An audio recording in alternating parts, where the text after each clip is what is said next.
நீதிமொழிகள் 4ஆம் அதிகாரம் 11ஆம் வசனம் முதல் 20ஆம் வசனம் வரை.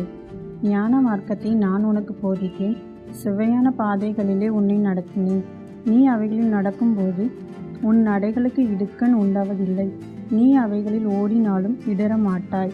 புத்திமதியை உறுதியாய் பற்றிக்கொள், அதை விட்டு விடாதே. அதை காத்துக்கொள், அதுவே உனக்கு ஜீவன். துன்மார்க்கருடைய பாதையில் பிரவேசியாதே, தீயோருடைய வழியில் நடவாதே. அதை வெறுத்துவிடு, அதன் வழியாய் போகாதே. அதை விட்டு விலகி கடந்து போ. பொல்லாப்பு செய்தால் ஒழிய அவர்களுக்கு நித்திரை வராது. அவர்கள் யாரை அகிலும் விழப்பண்ணாதிருந்தால் அவர்கள் தூக்கம் கலைந்து போம். அவர்கள் ஆகாமியத்தின் அப்பத்தை புசித்து கொடுமையின் ரசத்தை குடிக்கிறார்கள். நீதிமான்களுடைய பாதை நடுப்பகல் வரைக்கும் அதிகமாய் பிரகாசிக்கிற சூரிய பிரகாசம் போல் இருக்கும். துன்மார்க்கருடைய பாதையோ கார் இருளைப் போல் இருக்கும். தாங்கள் இடறுவது இன்னதில் என்று அறியார்கள். என் மகனே, என் வார்த்தைகளை கவனி, என் வசனங்களுக்கு உன் செவியை சாய். ஆமேன்.